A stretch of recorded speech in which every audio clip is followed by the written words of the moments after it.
ফিলিস্তিনের স্বাধীনতার দাবিতে আগামীকাল সকাল 11টায় সব শিক্ষা প্রতিষ্ঠানে দেশটির পতাকা উত্তোলন করবে ছাত্রলীগ। ঢাকা বিশ্ববিদ্যালয়ের মধুর ক্যান্টিনে এই বিষয়ে সংবাদ সম্মেলন করে ছাত্রলীগ। সেখানে ফিলিস্তিনিদের উপর নির্যাতনের বিরুদ্ধে আন্দোলনের ঘোষণা দেন সভাপতি সাদ্দাম হোসেন। ইসরায়েলি নিপীড়নের কথা স্মরণ করিয়ে দেন সাধারণ সম্পাদক শেখ ওয়ালি আসিফ ইনামো। এ সময় গাজাবাসীর পক্ষ নেয় যুক্তরাষ্ট্রে বিক্ষোভকারী শিক্ষার্থীদের উপর নিপীড়নের নিন্দা জানান সংগঠনের নেতারা।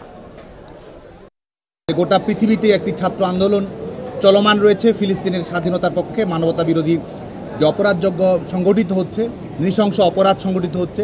আগামীকাল 6 মে সকাল 11টায় দেশব্যাপী সকল শিক্ষা প্রতিষ্ঠানে জাতীয় পতাকার পাশাপাশি প্যালেস্টাইনের পতাকা উত্তোলন, পদযাত্রা এবং সংহতি সমাবেশ এটি সফল করার জন্য বাংলাদেশ ছাত্রলীগের সকল স্তরের নেতাকর্মীদের প্রতি আমরা আহ্বান জানাচ্ছি।